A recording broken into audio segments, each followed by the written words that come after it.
Good afternoon, ladies and gentlemen, distinguished guests, and welcome to this webinar, a program of the Chartered Institute of Directors, Nigeria, and spearheaded by the Industry and Trade and Investment Committee of the Chartered Institute of Directors, Nigeria. It's a pleasure to have you here. We're glad that you're able to join us, and I think it's going to be an exciting and informative session. We have some very interesting speakers, and it should be a good session. I'd like to thank and welcome in our midst our President, Alhaji Tijani Borodo, the Fellow of the Chartered Institute of Directors, President and Chairman of Council. Alhaji, you're welcome. And I'd also thank you, sir. Thank you, sir. And Happy also to be recognize in our midst our keynote speaker, Otumba Francis Nishoye, who is the president of the Manufacturers Association of Nigeria. Thank you very much. Good afternoon. Yes. We have represented Mr. Dele Alimi, member of the Chartered Institute of Directors and DG CEO of the Institute, and ably represented today by Mr. Sunday Adenipeko, member of the Institute. Good afternoon, sir. Good afternoon. You're welcome, sir. Yes, sir. So I will just mention the names of the panelists. I'll introduce them more fully later. Dr. Emomitimi Agama and Mr. Caleb Afuakbe, you're welcome. I will be introducing them more fully as we get through the program. For now, I would like us to just move on to get remarks from our chairman for the day. So over to you, sir, chairman's remarks.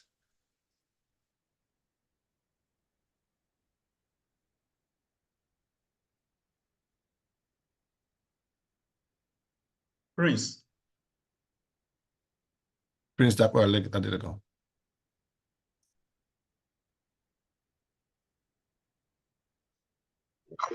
Are you muted? Thank you very much. I'm unmuted now. Okay, thank you, sir. Yeah. The president and chairman of the Governing Council of the Chartered Institute of Directors, Alhaji Tijani M. Borodo, LLM FCIoD, our distinguished keynote speaker, Otumba Francis Nishoye, OFR, President of the Manufacturers Association of Nigeria, distinguished discussants, Mr. Caleb Afuakwe, Head of Training, Export Operations and Technology Service, 3T Impex Consulting Limited, and Dr. Emom Motimi Agama, PhD, ACMA, Director General, Securities and Exchange Commission. Our esteemed moderator, Mr. Samuel Kuki, MCIOD, Chief Executive Officer of CG and QMS Limited, members of the Governing Council and Executive Committee of the CIoD present, chairman and members of our Industry, Trade and Investment Committee, fellows and members of the Institute, our valued guests and associates, gentlemen of the press, ladies and gentlemen. It is my great pleasure to welcome you to this important webinar organized by a committee of the Chartered Institute of Directors, Nigeria. Our themes for today is enhancing market access for Nigerian products, strategies for trade facilitation. This theme could not be more timely or relevant as we seek to elevate Nigeria's position in the global marketplace. Permit me, before I proceed, to acknowledge again the support of the President and Chairman of Council, Alhaji Tijani Borodo, for this event. Sir, your steadfast commitment to excellence and governance continues to inspire us all. Thank you for your leadership and support always. Thank you. Distinguished guests, ladies and gentlemen, the global economy constantly evolves, and our ability to adapt and innovate is critical for our continued growth as a nation and our competitiveness. Our objectives, therefore, for this webinar are to, number one, identify key barriers hindering market access for Nigerian products globally. Two, develop strategies to streamline trade processes and reduce trade-related costs.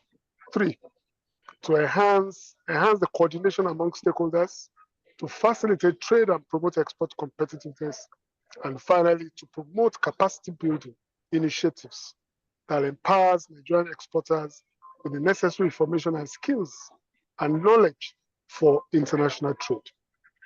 With the exceptional lineup of speakers and discussants who will bring a wealth of knowledge and experience to the discussion, I'm confident that they'll be able to explore and identify practical strategies that can enhance market access for Nigerian products, thereby contribute to our nation's economic development. Their diverse perspectives will undoubtedly enrich our understanding and provide actionable insights into the challenges and opportunities of trade facilitation. The Chair of Directors, through the Industry, Trade and Investment Committee, remains committed to fostering an environment conducive to trade and investment. We believe that by working together, we can create a robust framework that supports the growth and success of Nigerian products on the global stage. In conclusion, I encourage all participants to actively engage in today's discussions, share their insights and foresights, as the case may be, and contribute on developing innovative solutions. Let us harness the collective expertise present here today to drive meaningful change and enhance global market access for Nigerian products. I thank you for joining us, and I look forward to a productive and insightful session. Thank you very much. Thank you very much, Prince Delegon, for that succinct and very pointed starter. I'm very happy to hear that we're going to be receiving information and then also finding actionable insights. And I'd just like to mention that to set a sort of baseline, there is an opinion poll which is going to be shared now. And we just invite participants now to fill out the questionnaire in the poll so that we get a baseline prior to the opening address addressed by the President. So you should see the poll on your screens now. Please confirm.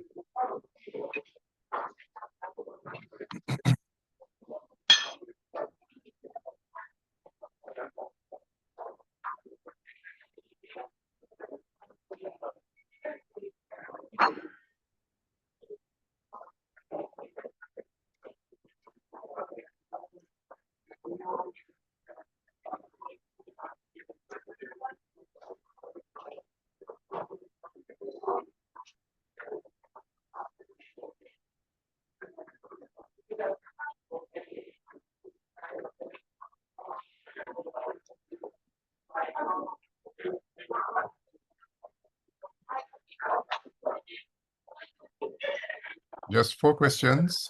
So I hope that we've had a chance to do that.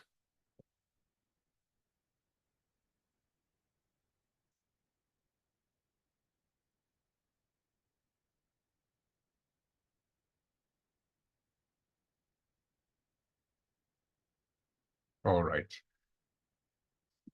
All right. Anybody pencils up, as they say? So without much ado, I'd like to invite our president, Alhaji Tijani Borodo, fellow and president, chairman of council. All right. Do you want to share that now? I thought we would share that later.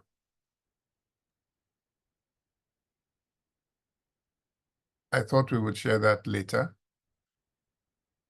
Thank you. And so, Mr. President, over to you. Thank you very much. We'd like to hear your opening address. Thank you, Sam. Thank you very much. Thank you very much. Thank you, sir.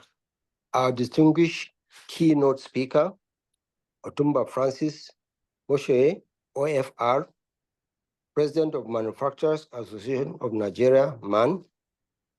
Distinguished discussants, Mr. Caleb Afuape, Head of Training, Export Operations and Technology Services, 3T Impex Consulting Limited, and Mr. Emomo Timi Agama, PhD, ACM, the Director General, Securities and Exchange Commission. Our moderator, Mr. Sam Cookie, MCIoD, Chief Executive of CG and OMS Limited, members of the Governing Council and Executive Committee of the Chartered Institute of Directors, Nigeria, Chairman and members of our Industry, Trade and Investment Committee, my brother Dapo, fellows and members of the Institute, the Director of Academy representing the DG, our valued guests and associates, gentlemen of the press. It is my distinct pleasure and honor to welcome you all on behalf of the Governing Council of the Chartered Institute of Directors Nigeria to this all-important webinar organized by the Industry, Trade and Investment Committee of the Institute. The theme for today is enhancing market access for Nigerian products, strategies for trade facilitation. This addresses a subject of immense importance to our nation's economic growth and sustainability. I must sincerely thank the members of the committee, ably led by my brother, Prince Dapo Adelogon, FCIOD, for ensuring the success of this webinar. Distinguished ladies and gentlemen, we are at a critical junction where the global market dynamics are continually changing, and Nigeria must adapt and capitalize on these changes. Our ability to effectively access and compete in international markets is critical for the prosperity of our economy and the advancement of our industries. This webinar provides a platform for us to discuss and develop strategies that will enhance our market access capabilities and position Nigerian products and services for favorably on the global stage. We are privileged to have with us a remarkable lineup of experts who will share their invaluable insights and experiences on strategies that can bolster our market access capability. Allow me to begin by acknowledging our esteemed keynote speaker, Otumba Francis Moshere, OFR, the President of Manufacturers Association of Nigeria. His extensive experience and leadership in the manufacturing sector are invaluable to our discussion.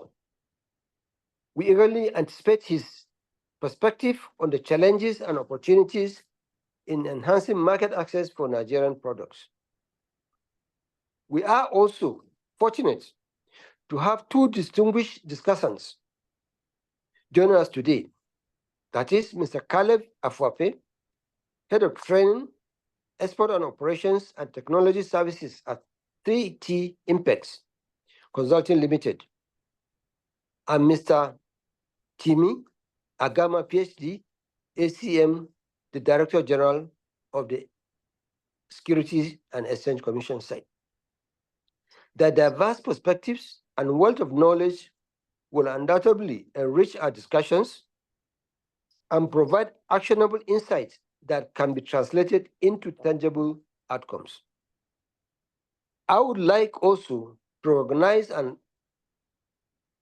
our adept moderator, Mr. Sam Cookie, MCIOD, Chief Executive Director of CG and QMS Limited.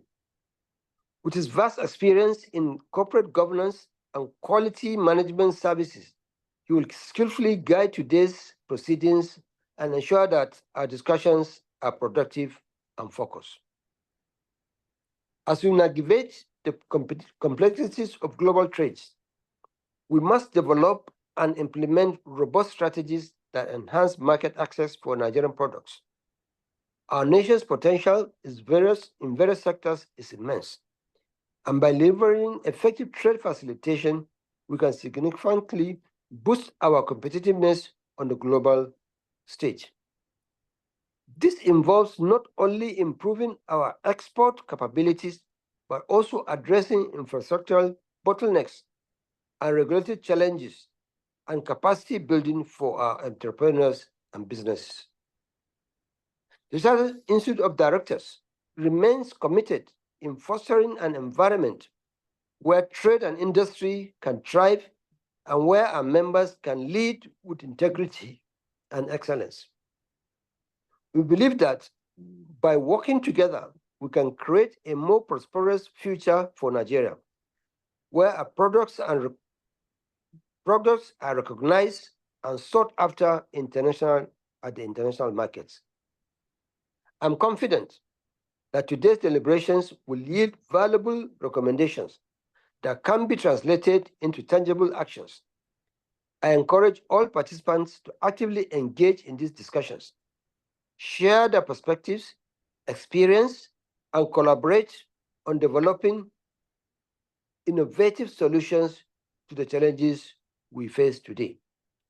As the chairman of this committee, Prince Dakpo has said, there are expected deliverables out of this webinar, and we should strive to ensure that these deliverables are not only achieved, but actionable.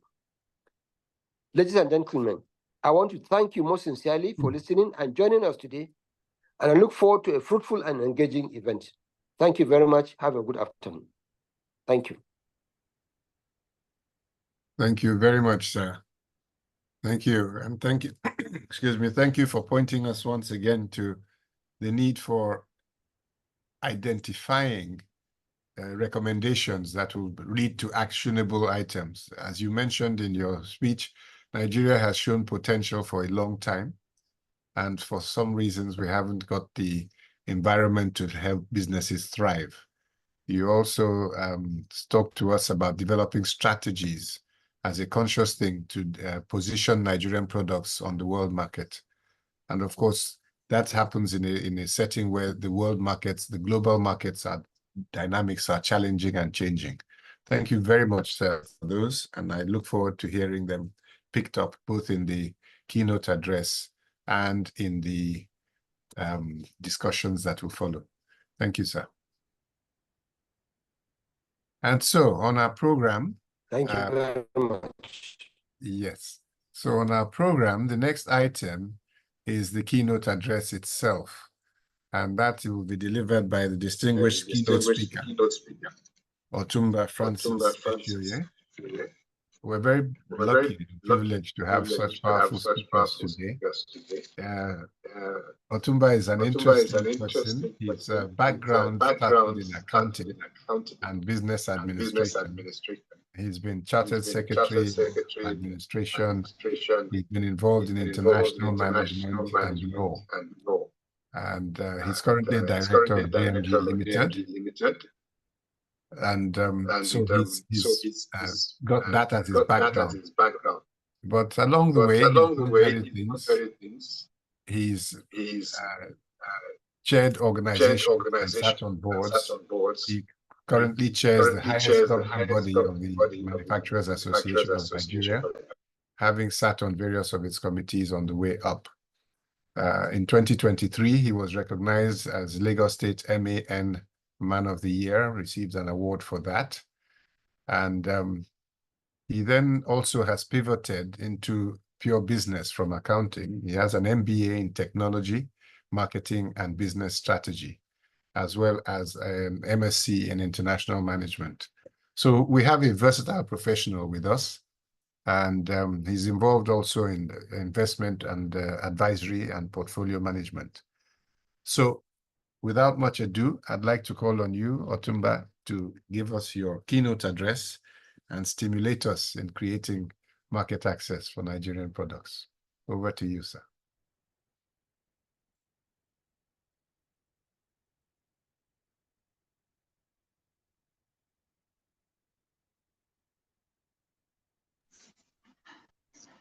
Thank you, the President and Chairman of Council of the Chartered Institute of Directors, Nigeria,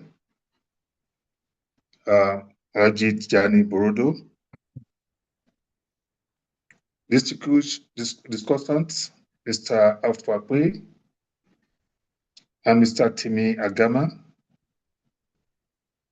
our very able moderator, Mr. Sam Kuki, nice to see you once again today.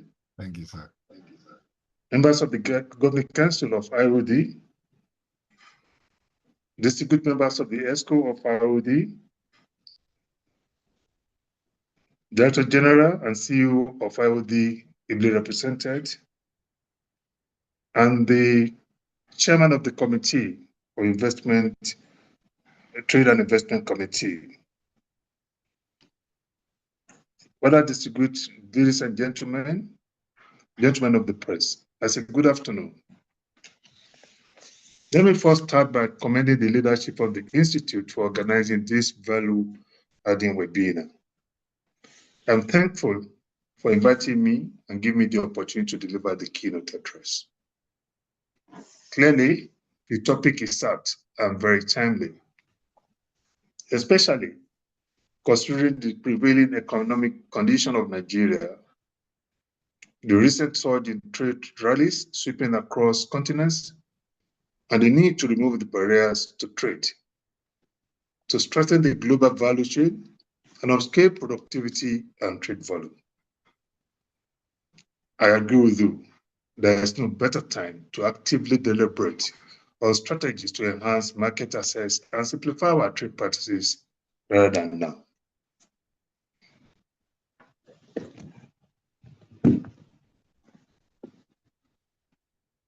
Yes.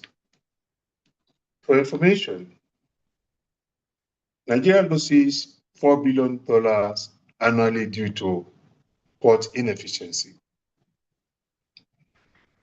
Trading in Nigeria is 5 times costlier than trading in the United States due to logistics and security challenges. These are solvable problems that we can solve.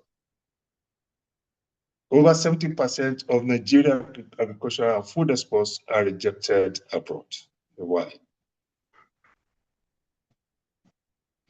In view of the constraint of time allocated to me, I'll briefly speak broadly to the topic in the introduction with relevant trade statistics, a few of them, clarify 2 concepts, explain the rationale behind them in the mirror of Nigeria, and examine the binding constraints and offer a few recommendations on the imperatives of trade facilitation in Nigeria.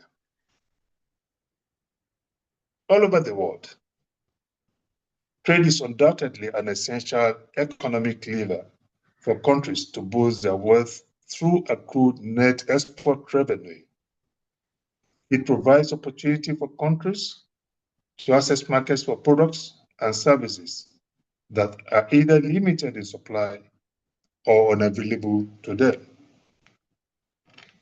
For instance, in the United Kingdom, more than $47.4 billion was generated in 2023 as net export earnings, while Brazil recorded $19.8 billion worth of net export. Such is also the case in Nigeria, where over $15.2 billion surpluses was amassed through trade relations. In introducing my conceptual clarification, I will say in broad terms, market access refers to the abilities in clarifying it for businesses and countries to sell products and services across borders. The products we produce and the service we have that can render beyond the shop. This involves dealing with issues like tariffs, duties, and quotas. In specific terms, it means the extent to which a country is willing and able to open its market and products from trade partners, countries as well. As for exports, so do you have goods coming in? Maybe this could be by bilateral agreement, and so on. Trade facilitation is not that streamlined custom procedures to reduce the time and cost of trade, essentially the bureaucracy at the border. Trade facilitation is a vehicle for economic growth, increased trade competitiveness, deeper regional integrations, and a better insertion of developing countries into the regional and global value chains. Rationale for improving market access and trade facilitation.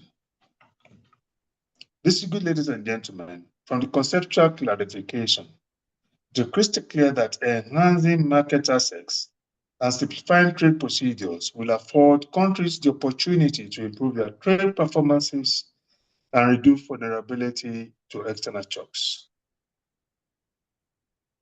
When market access and trade facilitation are effectively managed, export will be stimulated, trade performance will be sufficient to diversify the source of government revenue in lieu of the incremental taxes that have stifled the growth of the rail sector in particular and general businesses in general in Nigeria. Furthermore, stimulating export through seamless access to international markets can assure Nigeria formidable forex reserves that can adequately support the stability of the naira and needs of scarcity of dollar that we currently experience.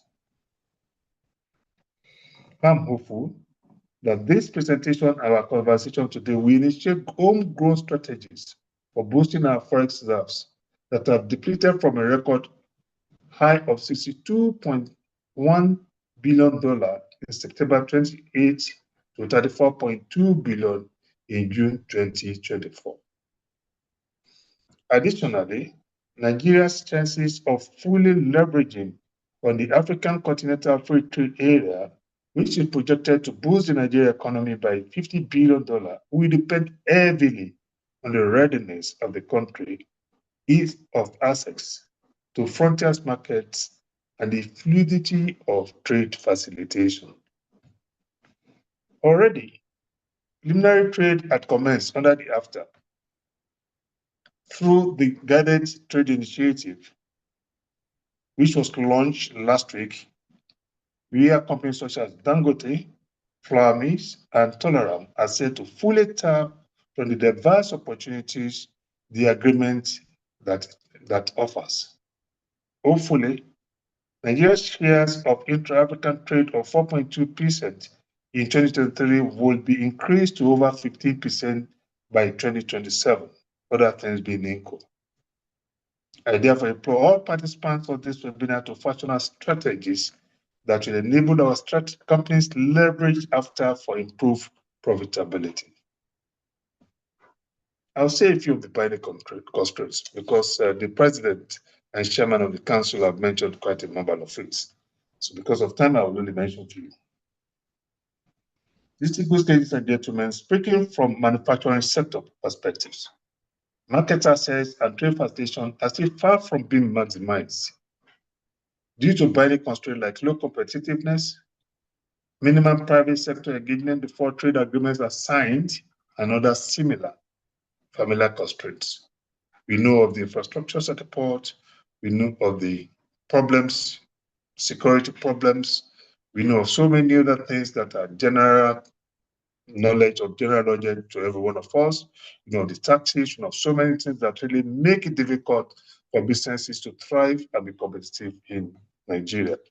Not to talk of exporting it to overseas country or to offshore rather. And I want to remind you to forget about the cost of finance, the energy cost. All these are attributed to uncompetitiveness of Nigeria products beyond the border.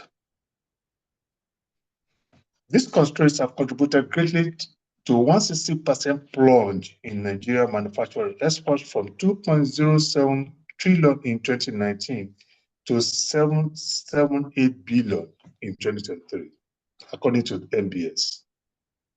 To change the narrative, government needs to develop a strategic roadmap for the provision of friendly environment for improved market access and trade facilitation.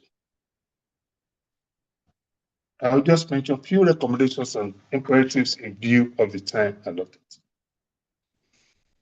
The strategic roadmap, in broad terms, should prioritize the provision of trade infrastructure, investment in logistics, incentives export promotion, incentivize export promotion, streamlining custom procedures, intentional sensitization on trade agreements, improved competition through product quality, pricing, capacity building, and regulatory compliance.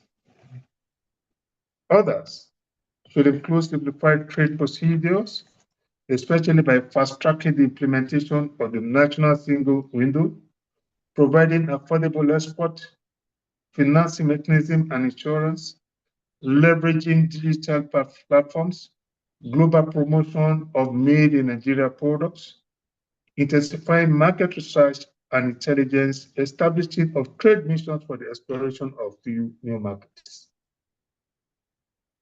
In specific terms, it is essential that trade agreements are driven by the private sector, and as such, operators should be aware of key provisions of trade agreements. Despite the ongoing negotiation by the government, there has been limited awareness among private sector operators on vital bilateral and multilateral trade agreements and poor access to information from the public sectors. It is imperative that exporters are conversant with WTO, AFTA, ECOWAS, ECLS, AGOA, and more recently, the Enhanced Trade Investing Partnership Agreement with the United Kingdom. The Enhanced Trade Investment Partnership Agreement, ETIP, will ensure tariff reduction in over 3,000 products. Its effectiveness implementation implies that 99% of Nigeria exports to the UK will be duty-free. Nigeria can make use of so much of bilateral agreements between many countries and make this bring it to the knowledge of exporters, so they will take advantage of it, of the information that could be made available, and the kind of products that can trade in that with that countries, and thereby enhancing our export promotion and earning forex for the country. The implementation status of the One State, One Product also project and the national single windows needs to be publicized to judge the preparedness of the relevant operators in the trade sector. It is high time Nigeria prioritize the creation of value as against volume to replicate the beneficial result in Hong Kong and Singapore.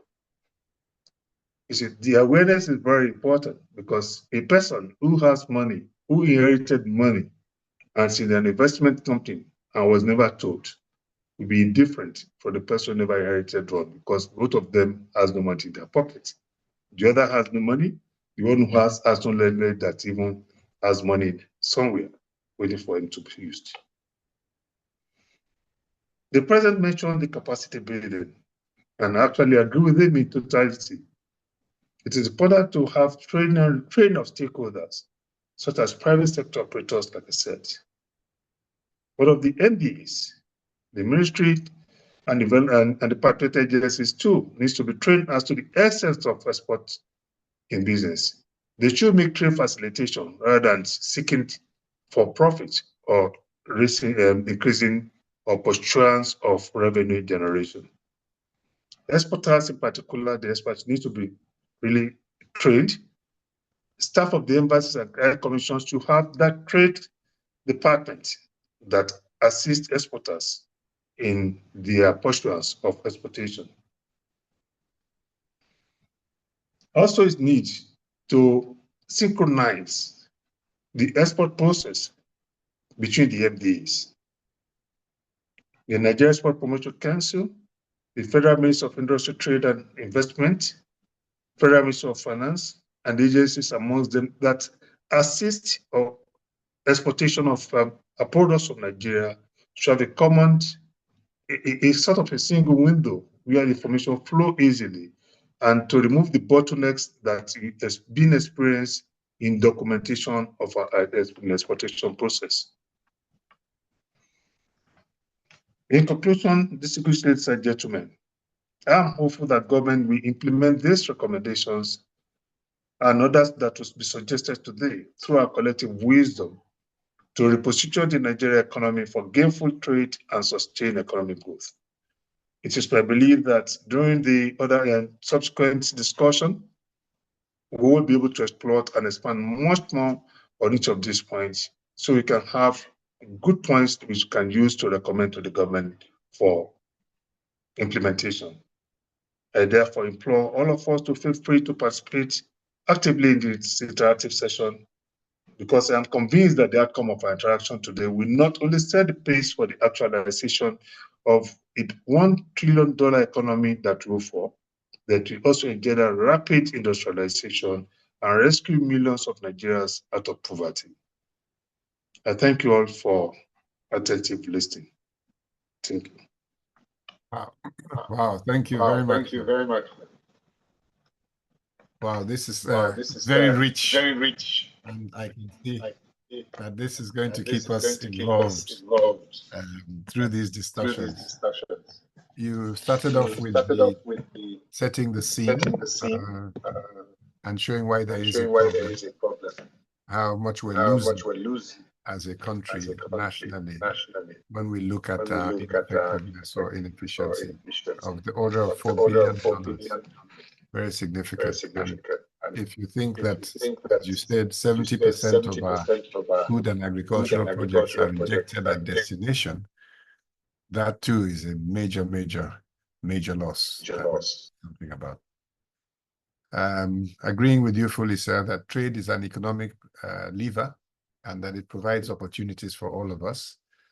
And it's actually something that's important in measuring a country's economy, what its export earnings are. And this is something that other countries are getting right. And I think that Nigeria has potential, as you've said, to do so. And the extent to which a country is able to utilize international trade will change its economic environment. And so facilitation deals with reducing the delays and smoothing these processes so that we can, in fact, do those trades. You used an acronym. I didn't capture all of it, but I think that it will come out in the discussions. And the key message is that properly managed, exports will diversify our economic base, and especially that of government revenue, as well as improving the value chain of business down the economy. You also mentioned how it's going to make an impact on our forex inflows, something that's really critical, export earnings, and that would be a major benefit to Nigeria.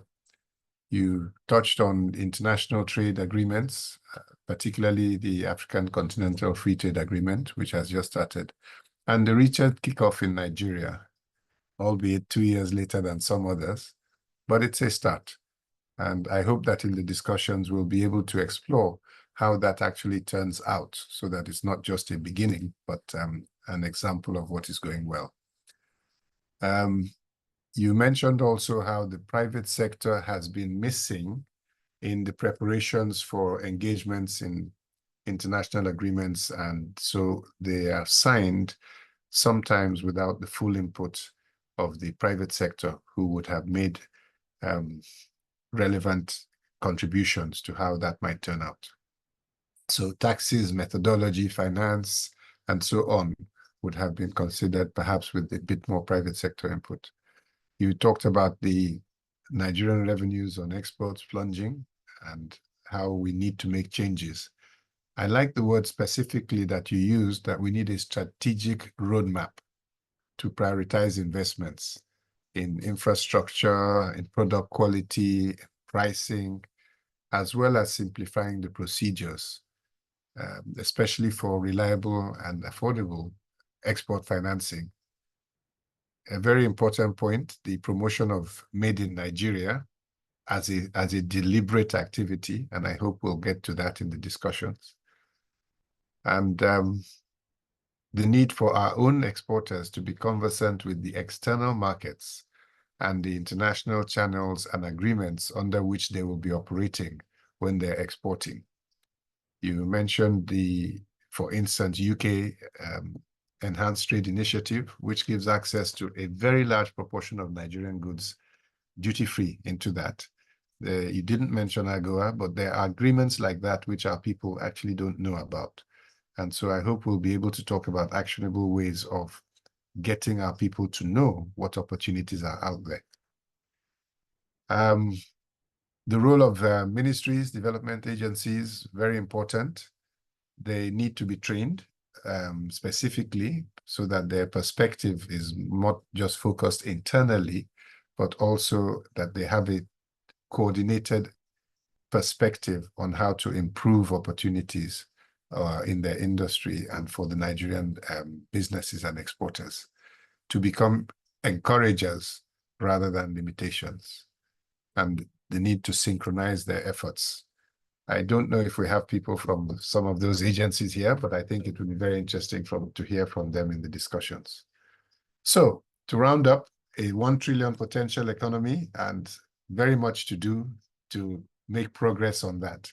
Thank you very much, sir. I think that was quite broad and very useful platform for our discussions. I hope that people will tap into those as we get questions on the platform. Thank you, sir. Thank you. At this point, I think it would make sense to now look. We've had the keynote. We've got a very good broad-based picture, which reflects his very diverse experience. Can we then look at the questionnaire and see what people thought at the beginning of the webinar? That's something we can share now. Right. So we're looking at the opinion poll now. And we start with the question 1, which was, to what extent do you believe that effective trade facilitation measures will impact your business? Now, this, of course, answered by people from diverse sectors, but we can see here we have an 86% expectation that trade facilitation effective measures will significantly impact their businesses, and only 14% moderately. No one mentioned a limited impact or no significant impact. So this clearly is something that's very important. 100% really know that it will impact them, and many of us significantly. I think we can discuss these later. I'll just go through them, and I hope they'll come up in the questions and the dialogue. The second question, how important is the government's role in facilitating trade for Nigerian businesses? Again, 78% consider it extremely important, that the government's role in facilitating trade for Nigerian businesses is extremely important, and very important, which is also a heavy weighting, coming in at 22%. So again, 100% consider this a critical matter. That's very interesting. And I hope that this will come across as we report it. The third question, how effective do you believe partnerships between government agencies, industry associations, and academic institutions will be for promoting knowledge sharing and capacity building? Here again, we're up in the A's. 83% believe that partnerships with government and industry associations will be very effective in imparting knowledge and capacity building. And again, for effectiveness, 17%. So again, an overwhelming vote for increased partnerships and participation in by associations and government agencies to make this happen. And I'm hoping that today we will have some actionable, as the president said in his, some actionable strategic choices. Sorry, have you dropped the questionnaire? I think there was the fourth question, the poll. Can I have the poll back, please? No, just 3 questions, sir. Oh, okay. Oh, sorry. Yes. Okay. That's fine. All right. So I think we're all convinced that we do need this and that this is an important discussion to have. So just to get some sort of order into this, if we can look at it both from Mr. President's and especially from the keynote, there were internal things that affect trade facilitation. I think that's the majority of the things. But there were also things that relate to there were internal things. And there are also things that relate to the external. So things like the trade agreements, regional agreements, ECOWAS, and so on, sort of go with the external. request if we can come to that. Well, I'm sure it will weave in slightly later and look at the internal aspects of our competitiveness, our product opportunities, our regulatory environment, our infrastructure, and our resources. Will that make sense? So can we then look at the questions and see? I've just seen only one question in the Q&A, which is not directed at the content specifically. Are there questions related to this coming up? Okay. So let me start with one, if I may. And oh, sorry, I should introduce our discussants. Let me introduce our discussants. We have with us Dr. Emotimi, Dr. Emotimi Agama.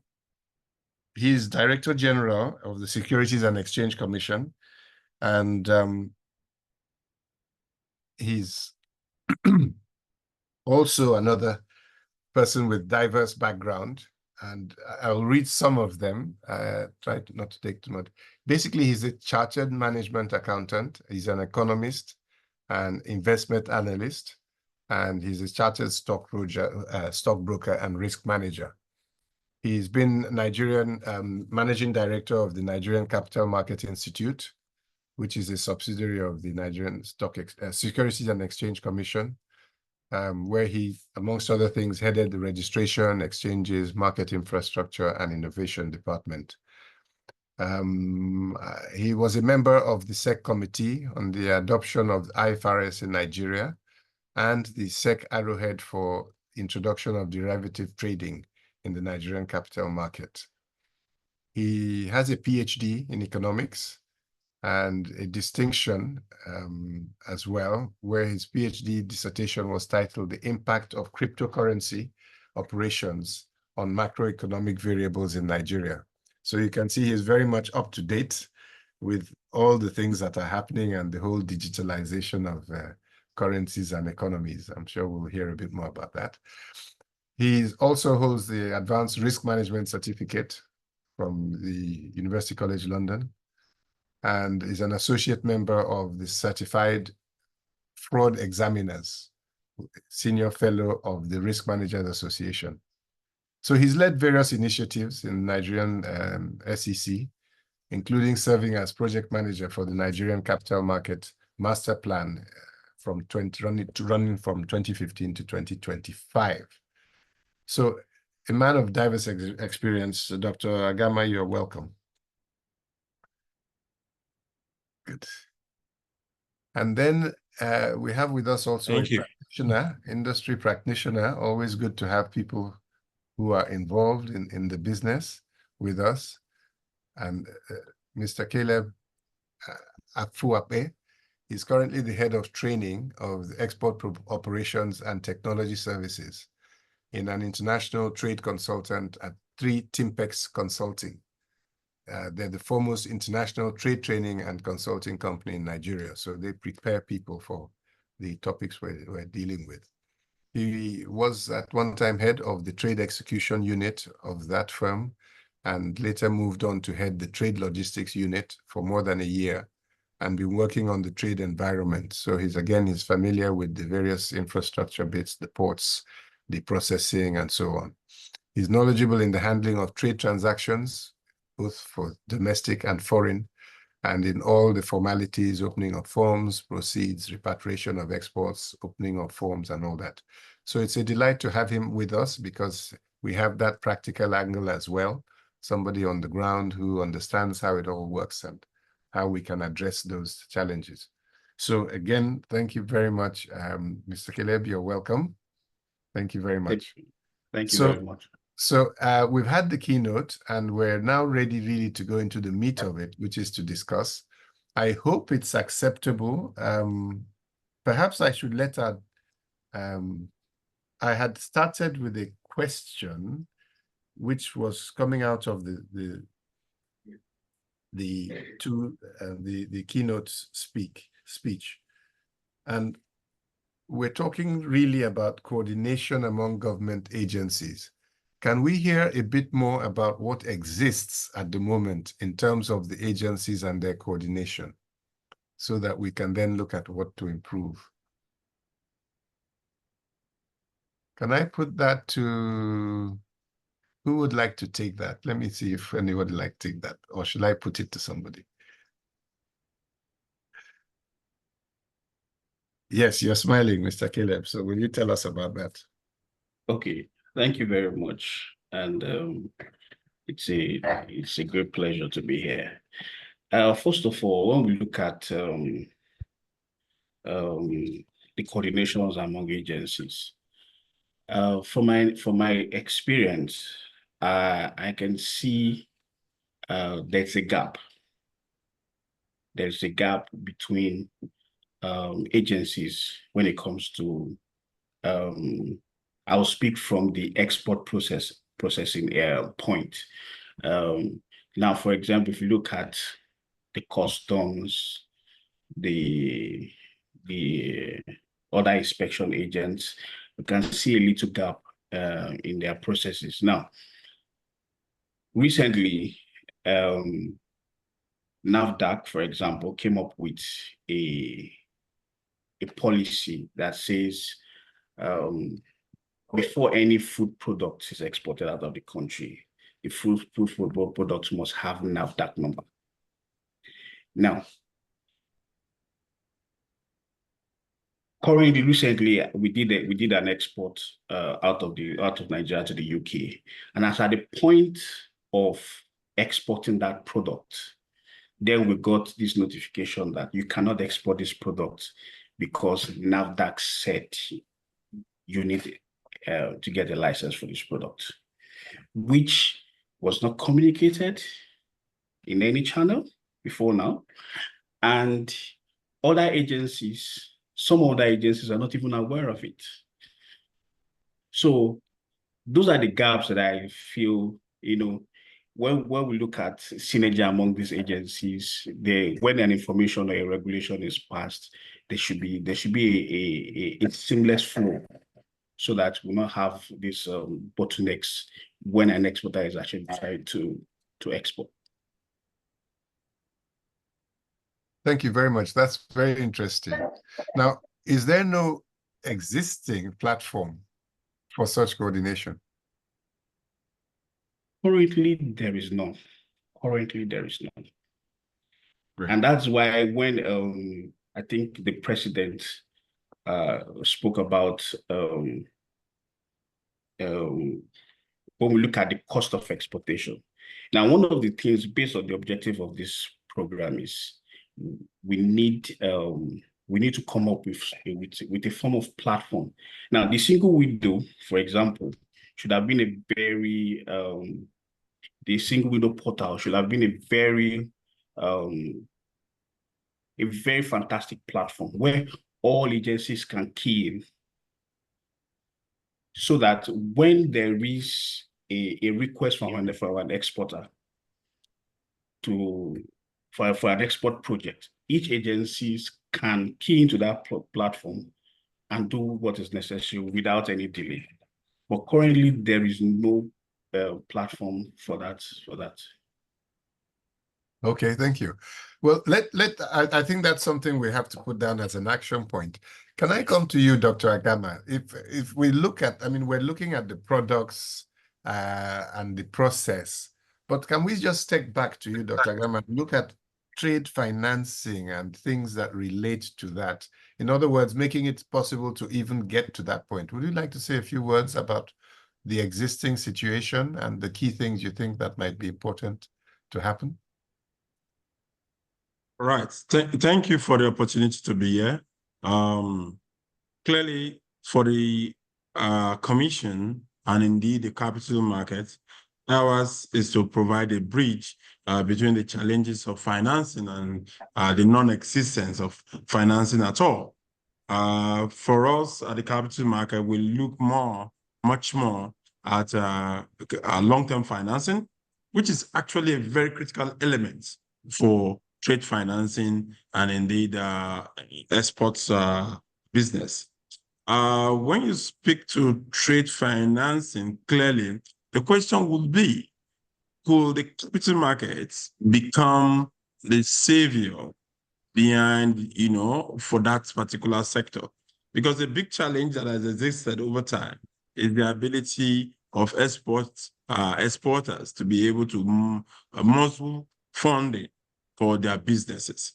The SEC and the capital market is actually a vehicle to be able to do that. But how much have we harness that opportunity or the opportunities that exist within the capital market to be able to do this is also the question. One of the best way to do this is actually to set up, export funds via capital market processes. And those export funds should be able to help in dealing with the challenges that you find or you meet within the export financing business. Besides the fact that when you speak to trade financing, it cuts across so many angles. And clearly, the way to be able to deal with such angles is to have an omnibus financing tool.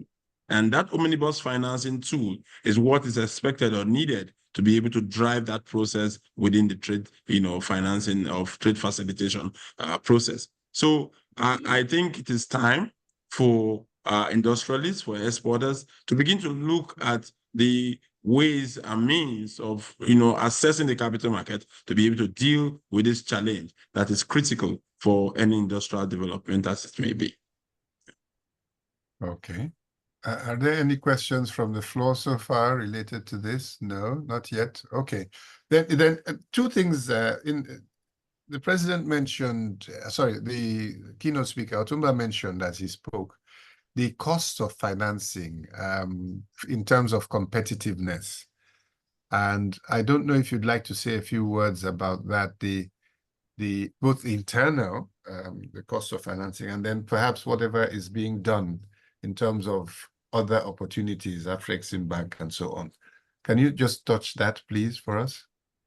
So the cost of financing is huge. It's huge relative to inflation. It's huge relative to other challenges that exist in the economy.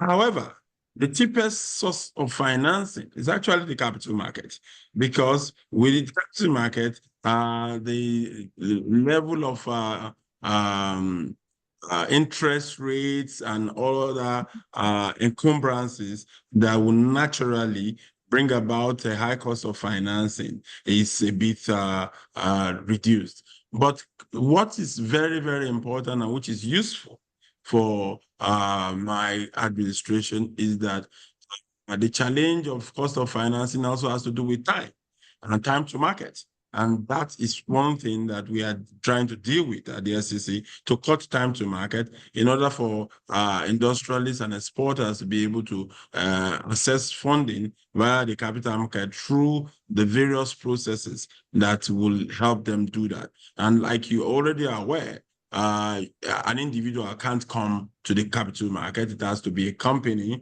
a public limited liability company, or more still, the creation of funds via the various means that is available through capital asset managers. So if these opportunities are actually explored, I'm very, very sure that the idea about the issue around the cost of finance will greatly reduce. And more importantly is the fact that finances from the capital market are long-term in nature. And when you just oppose that with the interest rate, you find out that, and what you do when you stretch that, the cost of finance becomes lower because of the term at which this kind of finances will be extinguished. So I repeat again to say that the cost of finance could be much lower if you use the capital market rather than the traditional financing system, coming to the market.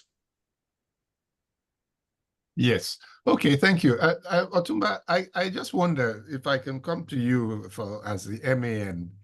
I know that a large proportion of our manufacturers are perhaps not in the capital market, but are producing and are seeking export. Any idea what the proportions are and whether there's something that can be done to help those that we sometimes call SMEs, because they're not listed. What's the experience of the MEN in this? Thank you very much, Mr. Moderator. You have actually said it very bluntly, and you have directed it to the point where we really need to address, that is the SME. Because, and in a way, not all the SMEs, even some quite like corporations too, are not yet quoted on the exchange. While I may not right away have the exact figure, I will see that most of our, particularly the indigenous businesses, are not quoted. And that is quite disadvantageous. And that's limit the access to cheap funding that Dr. Agama mentioned. We need to have, I think there should be more awareness. For instance, at our demand, we have an arm, which is Research Resource Center. This Resource Center of Man is trying to educate SMEs on governance, on how to access funding, on how to have the structure. So there's more awareness we need to do to SMEs to understand they can embrace cheaper fund. Then there's a lot of awareness going to be long. I pray it's not to be long term, pardon me, but it looks so, because we need to move from owning the business individually to sharing at times. They need to move to compliance with corporate governance rules and regulations so that they could be quoted on the exchange. They need to have the intention of growing bigger in that manner so that they can bring opportunities that are available rather than the funding on the low and the debt funding that always get from the bank. So that a lot of awareness is required there. Maybe every time we think we push everything to the government, but maybe government through its ease of access to business could have a department to really deliberately create awareness of benefits of small business in growing. And a lot of things are involved there, moderator. For instance, a businessman may say that, okay, if I want to grow my business, fine. I have to pay taxes, I have to pay this, I have to do that. But I have numerous taxes I have to pay. Am I complying enough? That could be a problem. So government really have a lot of deliberate policy that address hindrances of people not acceding to stock exchange so they can get benefit or that is available within SEC. Thank you. Yeah. Can I speak on that a little bit? Yes, please, Doctor. Yes. So, just to mention, the SEC has rules on crowdfunding. I don't know what that is. Come again? So the SEC has rules on crowdfunding, and crowdfunding rules are specifically tailored towards small and medium-scale enterprises. And it is the idea is to get the small and medium-scale enterprises into the market to be able to raise funds out of the ordinary listed process that are rigorous within the Nigerian capital market. But the reason why that is the case is because we've discovered that a lot of small and medium-scale enterprises do not have what Sorry to interject. Yes, I don't know where that's coming from. But it seems I don't know if you have two devices on. We can close one off. There's an echo which is difficult to follow you. Yes, the echo is coming from your system, not mine, because I'm just using one. Yeah, it's not echoing at my end too, so maybe something. We've actually had the chat. Okay, please carry on. Okay, so like I said, the crowdfunding intermediaries are a very, very important source of raising funds for medium and small scale enterprises. And it speaks to the intention to get the small companies to be able to raise funds without going through the rigorous process of listing. But beyond that, the SEC is also in the process of setting up a small business advocacy division that will speak to small and medium scale enterprises, getting them prepared into, visiting the world of the capital market. Because the major reason why people will not want to fund small and medium scale enterprises is because they are not sure of the level of transparency, the structures that exist, corporate governance, and all of the nuances that will entice any investor.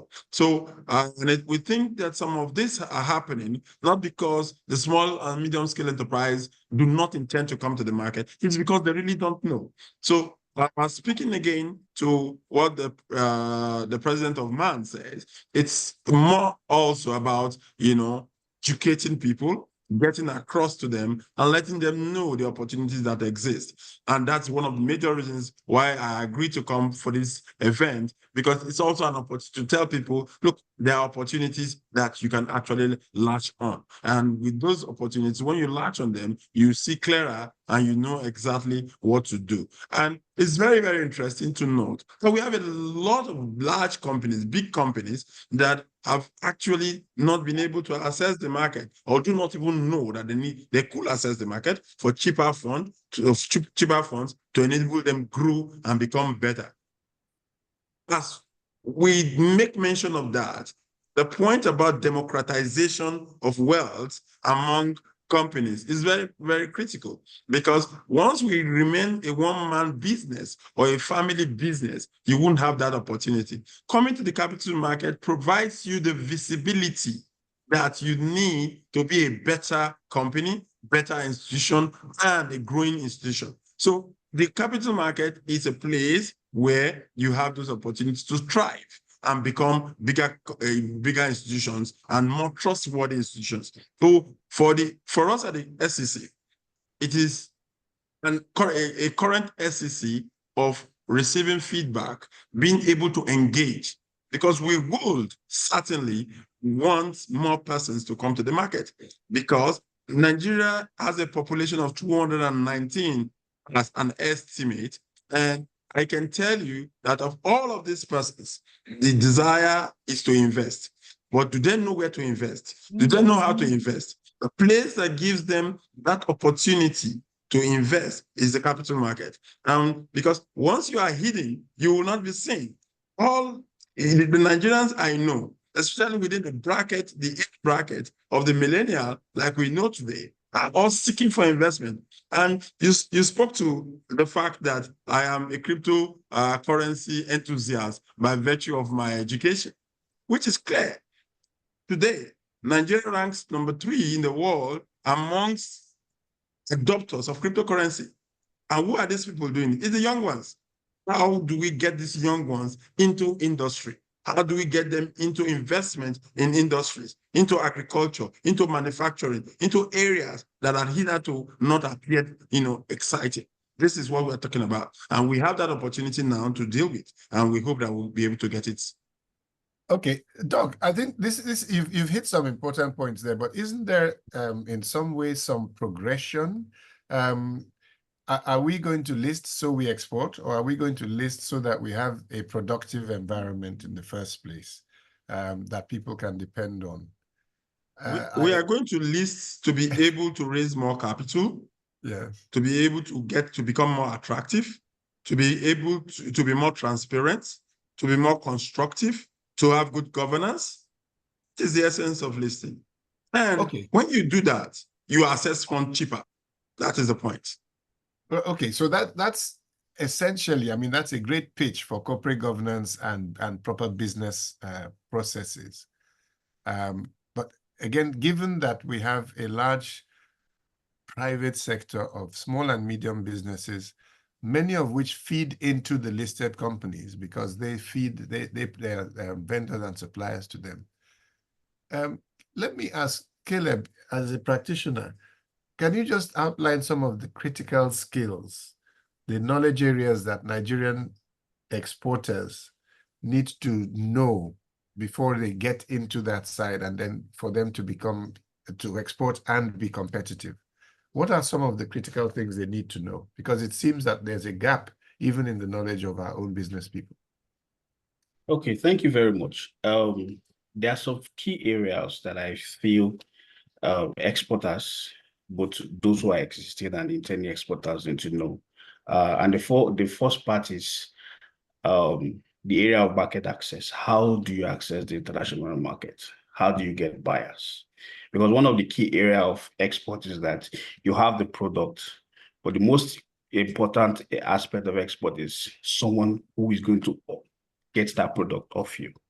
That's one. Two, we need to know, understand the quality. What are the quality requirements?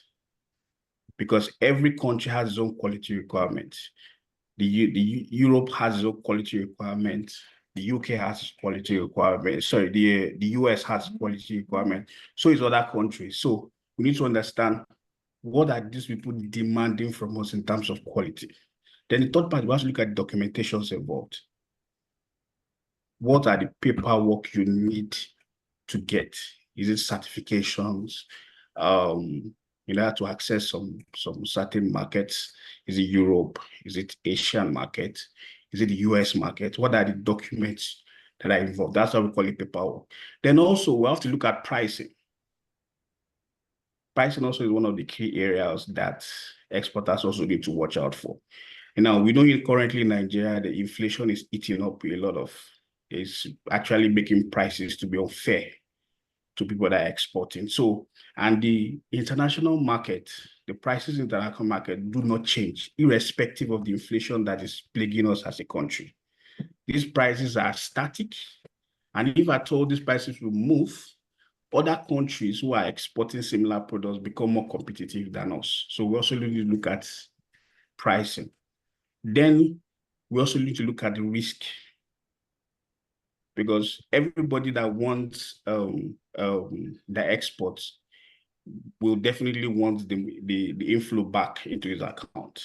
So where you have to consider your risk, then also you need to look at what are the payment options that are available for you as an exporter before you venture into the market. Some exporters, some importers, buyers abroad will demand for a complex payment method. No, like an exporter will may demand for a complex payment method like a letter of credit, while the buyer might be looking for an open account, for example. So as a buyer now, looking at the risk of open account, how do I as an exporter protect myself in the event that this particular buyer defaults? So those are the key areas that an exporter needs to look at before venturing into the export business. Thank you. Thank you. I want to beg for excuse to leave. My masters in the National Assembly are waiting for me. So, so you excuse, I'll be grateful. You had indicated, and we're very grateful that you made the effort to get to us. We're really grateful for the time you've given us and the input that you've given. We shall certainly reach out to you. The Institute of Directors is most pleased for your inputs, and we shall be reaching out as we develop. Thank you so much. I appreciate it. Yes. Thank you, sir. Yes. All right. Thank you very much, sir. Okay. So as I hear this, can I come back to you, Otumba? In your address and also in this discussion now, looking at what people need to know, are the various trade organizations, chambers of commerce, professional associations, do you think that they're conscious enough of the opportunities, first of all, for export opportunities and the markets? And are we doing enough to help them with researching what needs to happen before they can get onto that trade through the association? Okay, that's your question very well. The chambers, I want to look at the trade association. Yes, to a very large extent, trade associations are conscious of the intention and the needs to export products. And to a very large extent, the money that State National, for instance, National managed export very much well. However, I'm yet to see deliberate intention by the association, except maybe Association for Exporters, CIDES, and something like that, that are really geared towards driving exports properly. At MAN, for instance, we are compelled with our own nature because we have members that actually sell across the border. Because of this, we are compelled to look at intricacies of exports, constraints in exportation, and privileges that this group offers. We have, for instance, MAC Export Group. So this group tried to look at what and how do we drive our export processes. It's under development. However, the issue is competitiveness of our products. Mr. Afakwe mentioned this competitiveness. How competitive are we will be in the international market? Then, if I want to take it a bit further, I will take it to the government agencies, particularly the embassy and the commission. Now, let me give you one simple example. Sometimes ago, we have businessman who wanted to export yam, 2 bags of yam to the offshore. When he did this through our border, our port in Nigeria, his products were rejected. The yams were rejected. So what he did now, because of information, he took the same yams that he has grown from his farm, he harvested another one and took it through Ghana to the same country. It was accepted. So the question is, why will it be accepted from Ghana, why not from Nigeria? You can allude so many reasons to it, but one factor that I want to mention is, if there is a bilateral agreement between that country and Nigeria, there will have been understanding that, okay, this is the kind of products you are bringing, this level of this. So it might be like, oh, this is coming from Nigeria because you know it, let it come in. So that's what will happen when it was coming from Ghana. Not that Ghana is no added value. We can't add value to harvested yam anyway. So such things is very important, because bilateral agreements will make you look at what products can you bring from your country. And that government will have cleared that pathway. If you want to bring this kind of product, this process, go through this, what you do, and once it gets to that country or those countries, they know that, okay, you will have passed through this process and I can accept it. So it is very, very important key that this through private sector, the association, yes, could drive it very much well, and the government institution should come together to really deliberately promote exports, not just by providing fund alone, which we mentioned, creating awareness, looking at the bottlenecks, and working on these bottlenecks. What is happening in our embassies in Italy, in everything? In a view, one of the value they can add is to really create trade facilitation. But of South Africa, how many trade businesses are we exporting to Africa, South Africa? What do we do in other countries? We should do that. I'm conscious of problems we have about logistics. I mean, that could go to some other countries which you cannot go without traveling first to the Europe before you can go there. But I don't know you have to do that with me. So a lot is to be done in this. But don't let us go to that conversation, because that's a very long one on its own. So, but let's limit it to that. All of us must always say, look, these export issues, and one more thing, because I don't know how much time we have, very close up. I mentioned in my speech, and I still try to mention it every time. And I do say that you can't give what you don't have. If you need products, work for products. Intervention, all those things, are short-term instruments that you can use to really solve the problem. You must have an abundance of products because you work for it. So the need to really promote export, which I'm really happy to be, because that's why I really want to come to this forum. It's very important to me. Like I said, I'm not even around. I have to leave a meeting. We have a session. I excuse myself from the session to join. It is very important. Government should look at what products you want to export. Government can look at a few things. One, based on my agenda. One, I want to generate employment. Okay. I want to have more money, and I have limited resources to fund my products. Okay, what can I do to forex? Can I take a kind of product that will give me forex as a tank big employment generation products? can't I look at the value chain along this one and work on it so that I will be able to guide the process from even when we have the raw materials locally. So I can legalize this process that no one changes it. So in the long run, I can take it from my raw material from the mother hub, bring it out, grow it, whatever it is, let it be input feed in the production process, and I get it across border to add products. You have employment generation, you have price generation. Thank you, Mr. Moderator.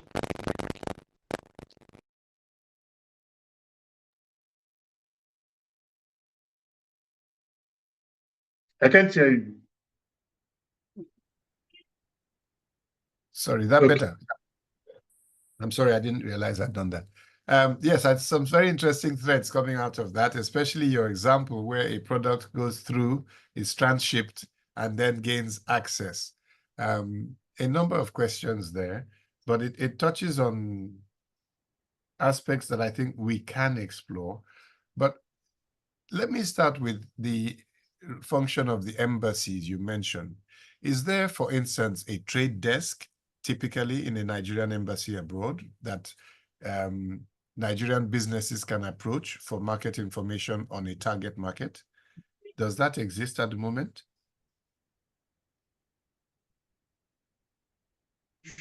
I'm not too sure that we have it in most places. I don't think, if you have it, I think it's not functioning very well. For the past few periods, we've been trying to, on our own, we have been trying to engage with the embassies, the trade commission there, to see how we can really harness this opportunity so we can have an arrangement. For instance, we did with Italy, we did with Germany, we discussed with them, we look at what they did over there, how can we move, business people can move goods to the place. So we try to look at that. We have not come across one, but perhaps if there are, maybe they're a bit quiet.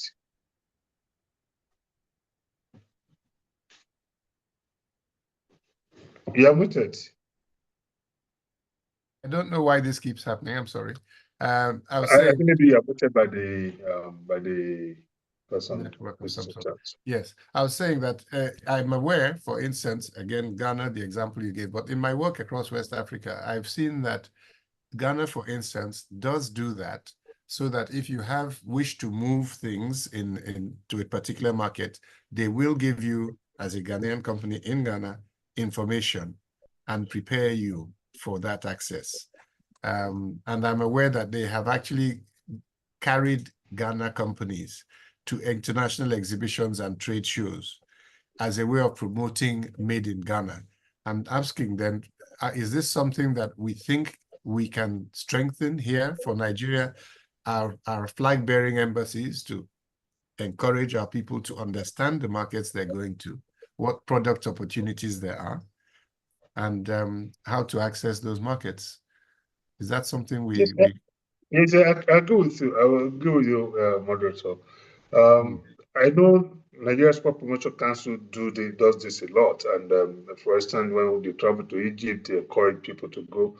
So there are a lot of efforts from individual association and MDAs perhaps doing this. But the key one we have mentioned, which we re-emphasize, is the embassy having a trade desk that is functional. I won't vouch, I know much about their functionality, but if they're functional, they need to do more, because doing more will really foster what we're really trying to do here. Yeah. Another question, perhaps I can come back to Caleb. I'll soon open this up to the floor, so please keep your questions coming into the question box. Caleb, the standards and quality. Yeah. You know, as with financial institutions and others, people do get ratings. And I'm asking, if a product comes from here, a country rated at some level, goes somewhere, doesn't enter, goes through another country which may have a different rating, what should we be measuring? What should we be doing to improve the perception and expectation of Nigerian products? So, okay. This is an issue that that has popped up over time, and it's something that the government and the agencies of government need to look into critically. Nigerian products over time has had a lot of issues when it comes to quality. Otumba mentioned the issue of the yam. Now, the other products like sesame seed, there's the issue of aflatoxin. There is the issue of the cocoa, also aflatoxin. A lot of people want to export fish. There's the issue of the pH. And all the other practices that we do locally that we don't find it as, we find it as normal. Like, for example, the amount of pesticide we apply to our products, that we here locally will find it as normal, and over there, they don't, it's not acceptable.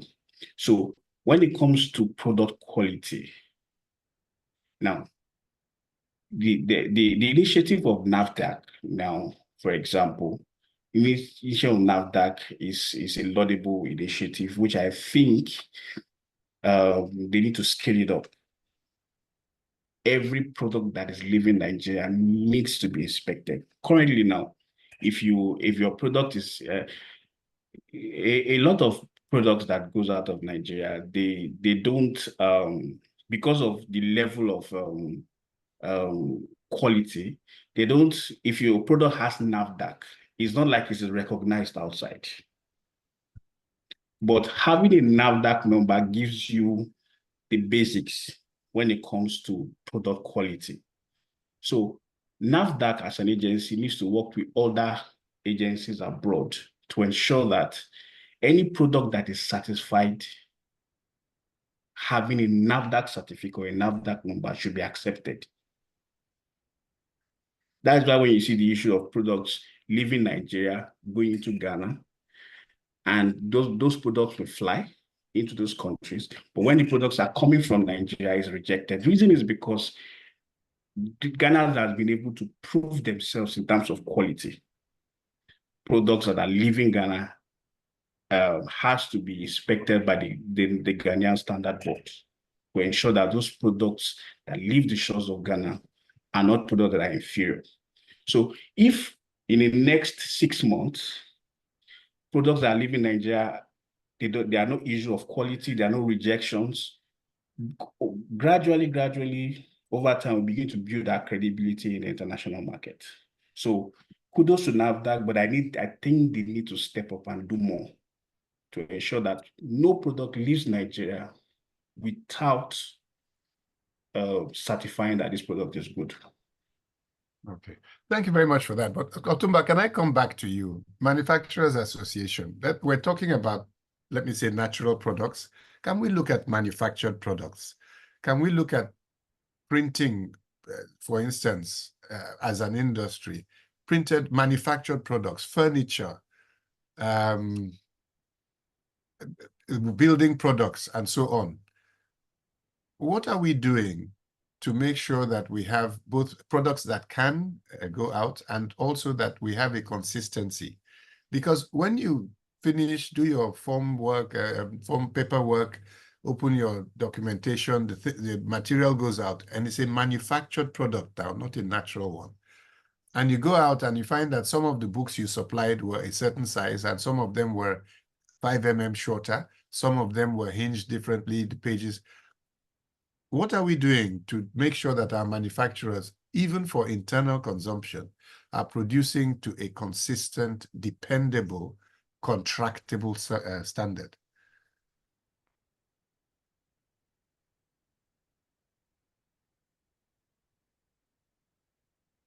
This time you're muted.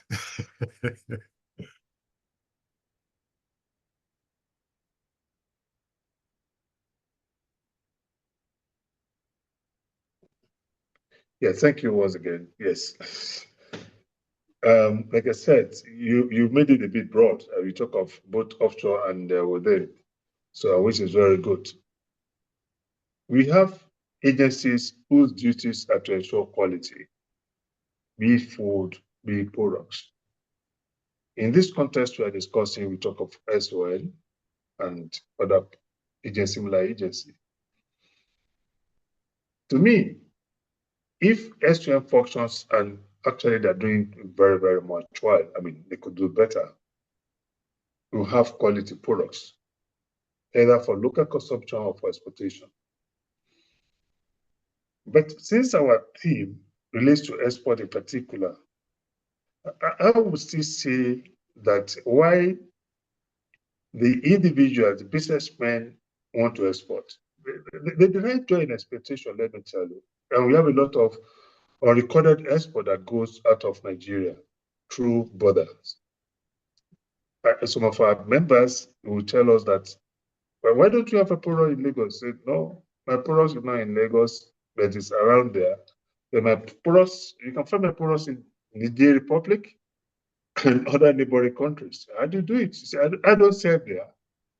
People come and they buy, and that is all. I sell it to the market, and they find the goods that is there. I get consuming it. So, what I want to bring out of this, it is a formal exportation that we are concerned with. Yeah. And these products are not banned over there when they get there. They consume it. But when it goes through proper border, there are rules and regulations. These rules and regulations could be because of an agreement reached. For instance, you want to get something from the UK, from any other country, you know the standard. If you're getting your WC or in the past or something of that nature, your toiletries from UK or Italy, you expect the standard. You're getting your shoes from Italy, you know the standard. Now, if Nigeria, like I said earlier, could, this way I push it to, could have bilateral understanding, deliberate look, like what we're trying to talk to Italy, for instance. So what products in Nigeria do you need? So if government can see the products in Nigeria that are needed, what can I do that? Do you have people producing in Nigeria these products? Is it enough to export? What can I set in place so that when this goods get Italy, it will not be rejected? I'm just using Italy as a case study, as an example. Now, if I had that, and it's the public domain, and not like that, look, if you want to import to anywhere, go to NEPT, and when you get to an Export Promotion Council, they tell you, okay, if it is this place you are going to, these are the things you have to fulfill. And when you fulfill it, it will be rejected because you will have passed and you have your certificate. So if you don't have that, you were leaving the exporters to the whims and caprices of the importing country. Whatever they feel about it, they will reject it. So we need to deliberately look into how to ensure that our goods there get there. Then talking about printing briefly, we have printing. Let me go into security printing this time. One of our member companies is into security printing, and the most of that companies are all over Africa.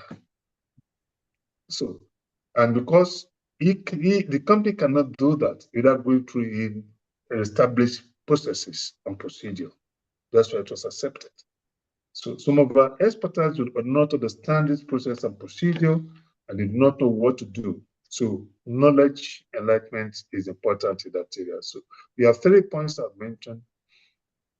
The porous border we go through, which we need to really discourage by establishing proper route, knowledge, and the government involvement in ensuring that we have products that can go to certain countries and establish the rules that enable them to get there and be accepted. Thank you. Yeah, thanks. There's something that struck me as you spoke. Sometimes there's a disconnect between what we're trying to achieve through formal trade, and I've done some regional ECOWAS trade. The documentation and the formalities are intended to achieve a seamless interaction. Sometimes you meet an underlying suspicion or resistance, or even just process ineffectiveness or inefficiency in carrying it out. For instance, some countries are very sensitive that if this thing works, this agreement we've signed, Nigerian products will dominate the whole place.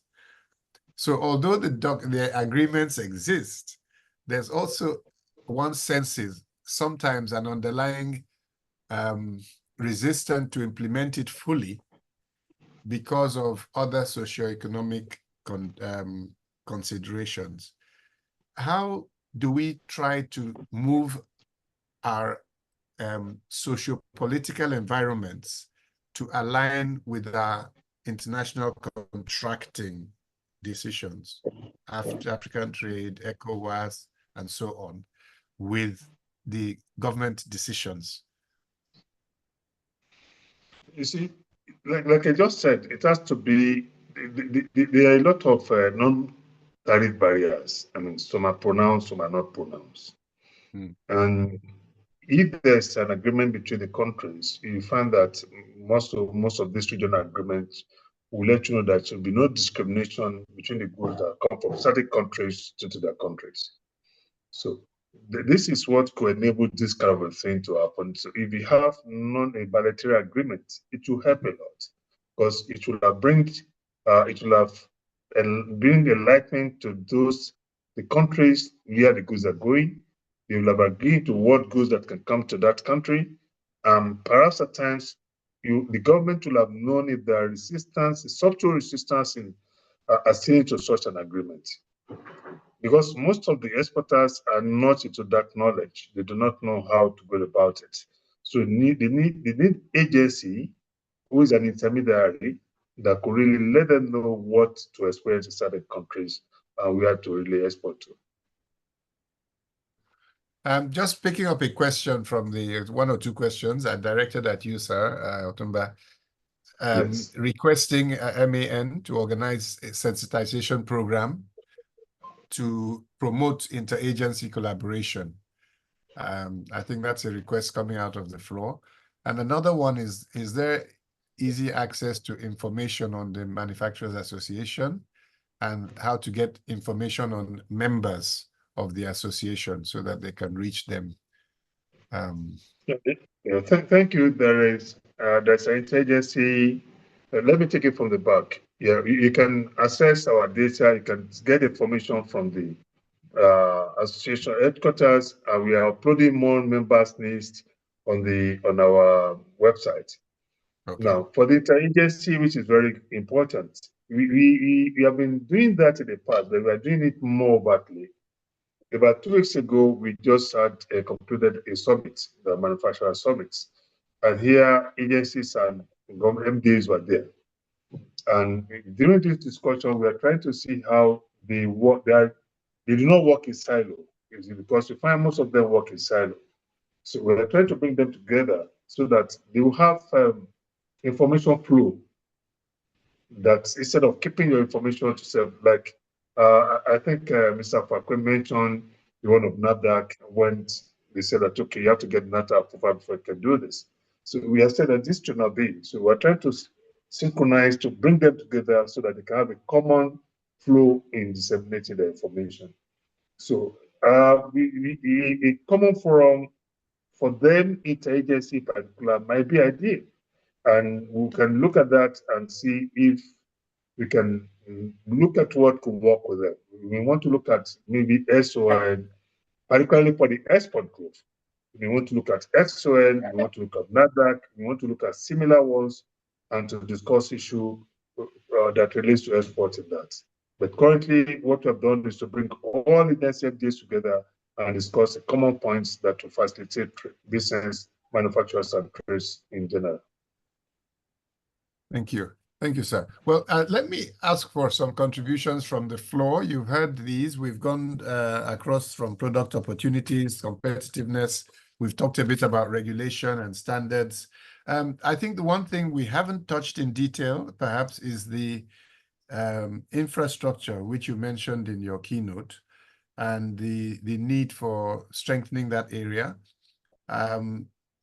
We tend to group it as infrastructure, but I think the needs of the seaports are quite different from airports. Our railways are not linking, so that getting products to ports is not necessarily suitable that way. Then we have roads, which are difficult, and then the soft issues of logistics. So can I come to you, Caleb, and say, look, what will specifically make a big difference? And you can choose whichever of them. But we know that infrastructure is a problem. We know that sometimes the decisions on infrastructure are not driven by enabling trade and investment. So can you just address some of that for us, please? Okay. Let me address the challenges at the seaport, for example. It's obvious that one of the major challenges is the road, the port access road. And this one that has caused delays when it comes to accessing the ports. And also, it has also caused products to be destroyed, because we see a series of incidents whereby trucks that are carrying this container tilt over and the goods are on the floor. So port access road is one of the key areas I think the regulators, the government agencies need to work on to ensure smooth access to the port. Then two, another area I think they also need to work on is that the terminal operators. Now, let me give an example of Apapa Port. You get your goods ready to Apapa Port, and you see a very long queue, starting from Wharf Gate to somewhere around Stadium. That, for me, is a sign that we are not ready for export. Now, what can they do? If they have a policy that says, I don't know what they do, but if they have a policy that says they get in containers, 10 or 20 containers every hour, I see no reason why they cannot come up with a system whereby they can accept 50 to 100 containers in an hour, just to be efficient. Because we see situations whereby exporters products are lying on the exporter products who are very sensitive to the elements, like sun. And these products are kept on the road for days. So that's areas I think also they need to work on to ensure that products access the port on time, and products can get on the vessel on time. Then another thing that they also need to work is we see that when you want to ship to countries in Africa, the products usually will get to Europe first, then return back. That in a way has increased the cost for the exporter, because he has to pay more for the goods to get to Europe and return to Africa. If I think the government can finance these shipping lines to ensure that we get a vessel that can traverse the West African region. So if I am going to ship from here to Cote d'Ivoire, or I'm shipping from here to Angola, I don't have to go to Belgium or go to Netherlands, then to return back to Angola, which sometimes might take 35 to 40 days. And the shipping companies will transfer that cost to you as an exporter, will make you as an exporter not competitive. Then also the rail system. The rail system is something I think also they need to also work on to ensure that products get to the port. Then lastly is the area of the documentations. We've noticed that for a typical export, you see a trail of documents before you finally get your final document. We see the likes of the SGDs, you get the Inspection Act, you get the gating, you get the NDLE, you get the XSS, you get the NAVDAC, you get CCI. There's so many documents. Those are areas that I think those issues that affect the export processes. And I think there are so many documents that we need to just discard. We need to discuss some of those documents to ensure that these processes are seamless and easy for exporters. Thank you. I'm smiling because I'd like to take you up on something there.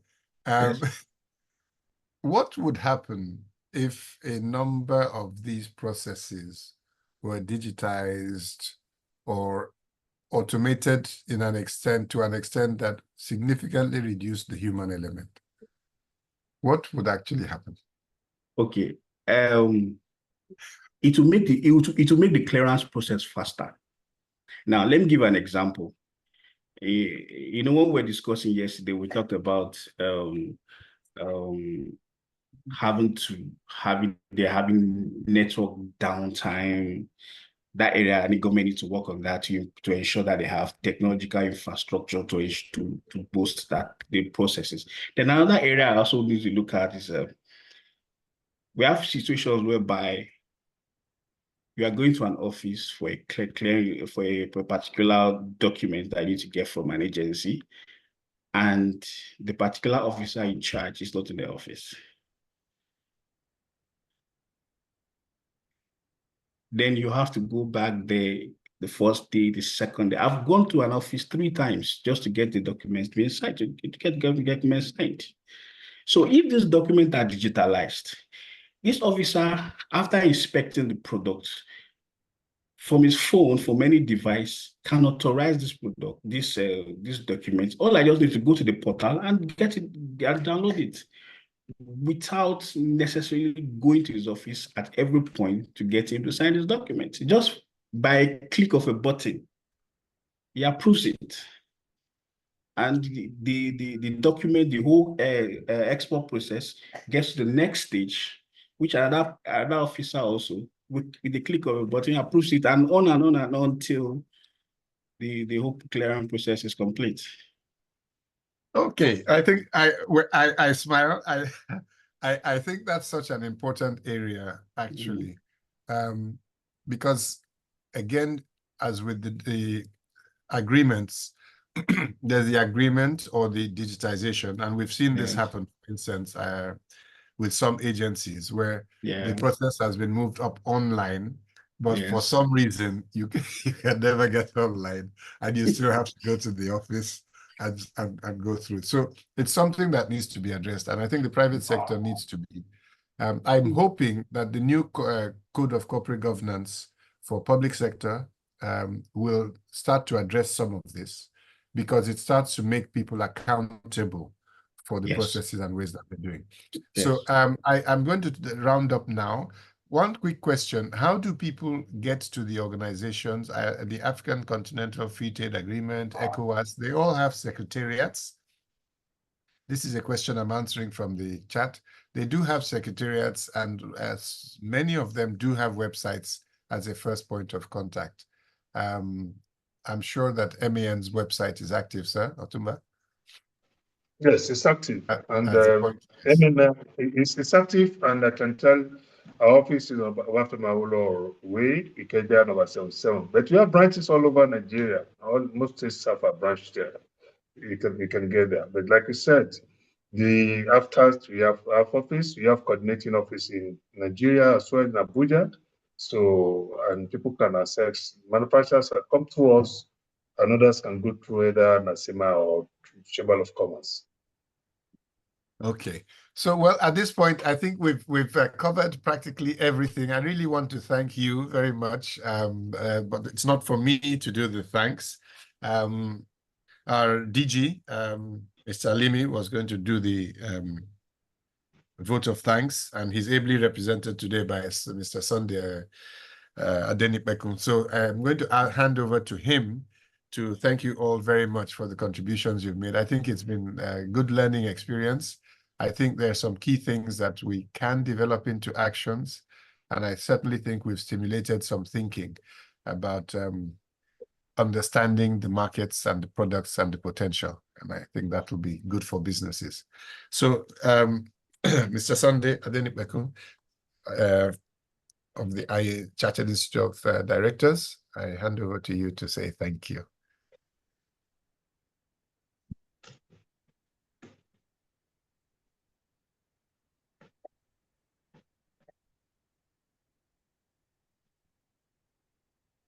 Okay, thank you so very much, sir.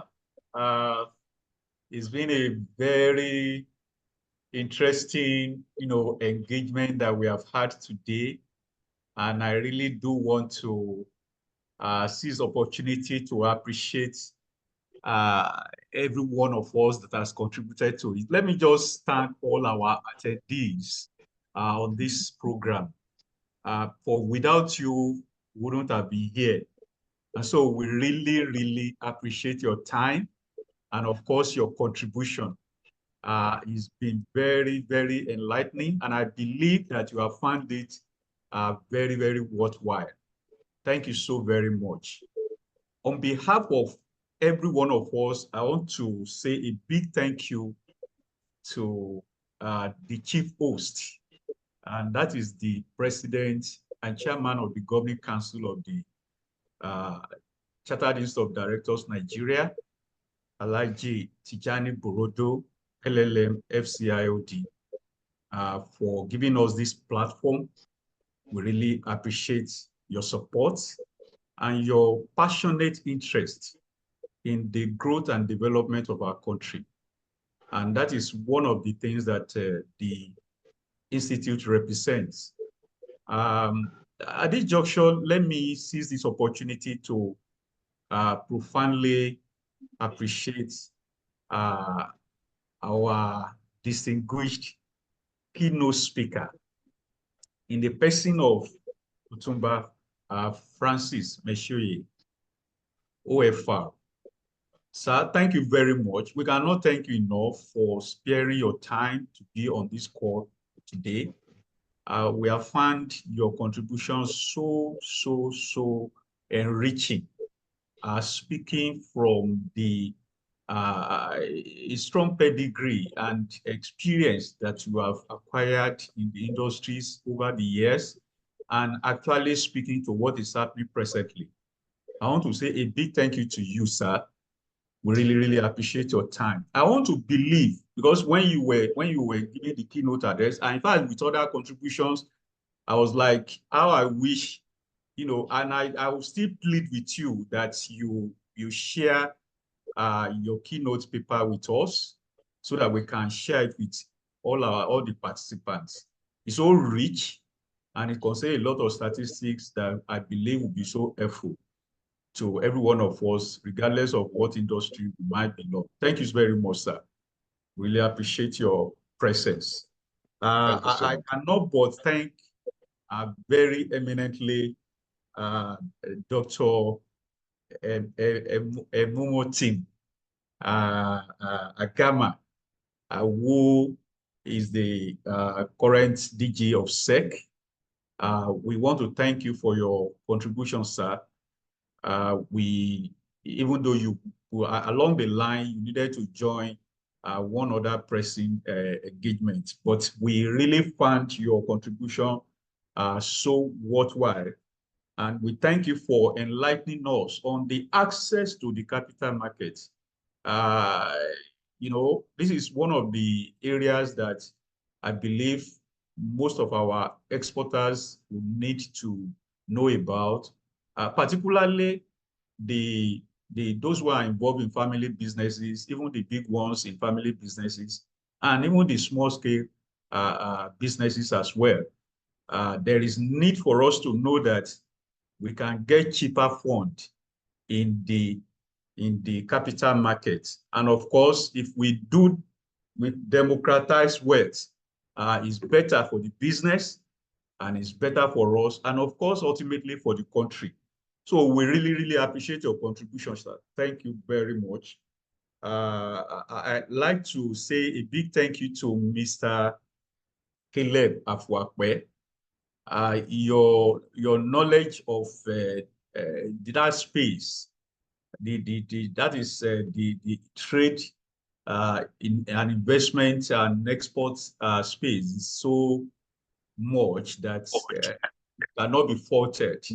We really, really appreciate that you have shared with us with regard to the need for synergy among the many agencies in that space, and of course the fact that the key knowledge and skills that the exporters need to have with regards to access to the market, pricing, the documentation and all that. It's a whole lot, that you have really educated us about. Thank you very much. Then concerning the product quality, that one is the truth is that it's a continuous engagement. We'll continue to distill and engage on this matter until the knowledge percolates and spreads, as much as possible. But for what you have been able to share with us today, we are very, very grateful as an institute. Thank you very much. At this juncture, please permit me to say a big thank you to our compere today, and that is in the person of Mr. Samuel Kuki, FCIoD. Sir, this is just wonderful. You have really wowed us today. Thank you so very much. This is Mercurial, is erudite. You are cool and you are collected. Everything is organized in such a way that you can't miss it. And your knowledge about the industry is top notch. I want to really, really thank you, sir, for the experience that you have brought to bear and the way you have coordinated, the program so seamlessly that all of us enjoyed. It's like the thing should continue, but of course, everything that has a beginning has an end. So I want to say a big thank you to you, sir, for your time and all that you have shared with us. We really appreciate you. At this juncture, I want to say a big thank you to the chair, the chair of the Industry, Trade and Investment Committee of the Chartered Institute of Directors Nigeria, in the person of Prince Dapo Adelegon, FCIoD. Sir, you have done it again. On behalf of other committee members, I want to say a big thank you to you and or your committee. This is not the first time you kept, bringing us, up to speed with what is happening in the investment space, and this is so seasoned. And for me, I have learned a lot. I want to say a big thank you to you and your committee for putting this together. And I pray that you will live long to do more of this for us. Thank you very much. And somebody said that the reward for good work is more work. So we look for more from you going forward. Thank you very much, sir. Let me say a big thank you to all the secretarial staff that have supported the success of this great webinar. And let me say this, that the post-work, we really have to get to it so that we can send all the materials to all the participants on time. And I'm sure Otumba will share we forward the keynote address to us, shortly, so that we can add it to other materials that all of us will benefit from. I want to say a big thank you to all of you and the DG,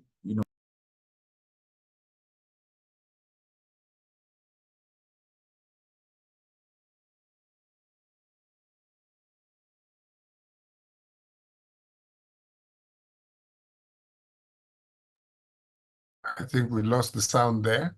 While we wait for him to come back, let me just ask the participants, there is a short poll questionnaire, which we would be grateful if you would fill. As you sign off, the questionnaire will come up. Please fill the questionnaire so that we get some feedback, as the Institute of Directors is very keen to make these programs useful to you and to get the focus right. So please do fill the questionnaire as you sign out. Mr. Adenibak, if your sound is back, you can finish up. Yes, it's back. It's back. Thank you, sir. Thank you, sir. That information is very important. Please, let's ensure that we complete the questionnaire as soon as we exit. As soon as you exit, the questionnaire will pop up. Just complete it. Thank you once again. We are bringing this to a close right away. Thank you. We look forward to meeting you some of our future programs. We really appreciate your attendance. Thank you, sir. Thank you, ma. Thank you, everyone. Thank you. Thank you. God bless. Yeah.